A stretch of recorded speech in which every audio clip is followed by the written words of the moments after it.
hindi naman yung tingin ng ibang tao eh. No? Kung kasi isipin yung mga sinasabi ng ibang tao, isipin mo lang na mahal ka ng Diyos. Yun ang mahalaga. Isipin mo lang, may Diyos naman, na tinuturing ako isang anak. No? Eh ano kung sa tingin niya, pangit ka? Sabi naman ng nanay ko, pogi ka. Kaya kapag nanay mo nagsabing pangit ka, maniwala ka na. Sapagkat never nang sasabihin yun. Okay? Kaya yun ang tinan mo. Ba't pa ako naiingit? Kasi nga, hindi ko ina-appreciate yung mga blessings ko. Appreciate your blessings. And you will see, mababawan sa buhay mo. And if you focus only on how God looks at you, then you will never be envious again. Okay? Okay, for that, in the name of Jesus, I cast you out every lie. Next, si Mamo, i-release out. Mamo, siya pala yung demonyo ng pagiging kahaman, kasakiman. Okay? Yung mga ipon ng ipon, hindi naman nagagamitin. Bili ng bili, kahit hindi naman talaga papakinabangan. Ipon ng ipon, gusto lang tinitingnan na sa kanya, hindi pa malipagigay sa kapwa. Yan yung mamon.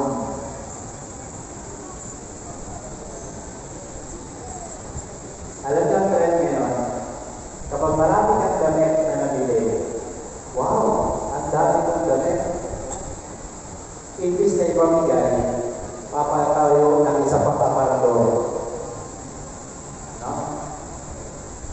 But how can you have treasures in heaven when you cannot let go of your treasures here on earth? Huh? Ako po pumunta sa akin, dahil kayabangan. Nakakita na kami ng bahan na yaman? Nakakita na kayo? Ako din. Tuwing umaga, sa salamin ko, kayabangan. Pero cute. Paputi naman siya. Mayabang lang. No? Mga kapatid po, ay dahil ayaw ng tagapin na ang Diyos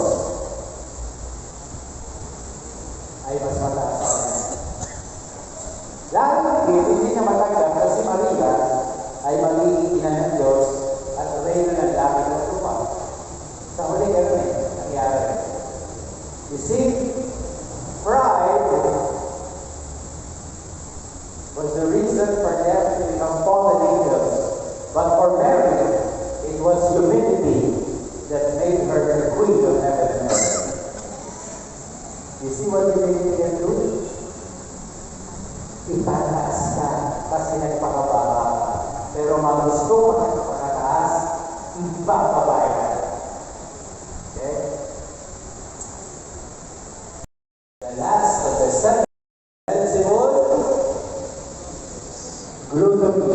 Nalimutan nyo lang yan. Principle? Gluttony. Berial? Slow. Slow. Okay. Sige, laziness na lang. Asmodeus? Leviathan? Envy. Patuloy na. Mammon? Lucifer? Satan is for anger. Yung mga magkakaibigan, yung mga wala namang dahilan, magkakaibigan yung mga tao sa bahay, si Satanas. nagsasabi sa inyo, magaling ka, ikaw ang tama. Magaling ka, ikaw ang nagpapalamang sa kanila. Kahit nanay tatay na yan, pagagalitan mo, ako kalaban mo. Pero ito lang, ako inis na inis ang galit na galit sa mga anak na labastanan sa magulang. Kaya kung meron dito mga nanay na nilalabastanan ng anak, sabihin sa akin, hindi ko sila takamatan.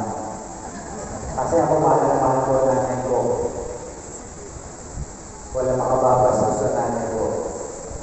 And in the same way, if I see a daughter or a son being rude or disrespectful to a mother or father, ako ang kalaban nila.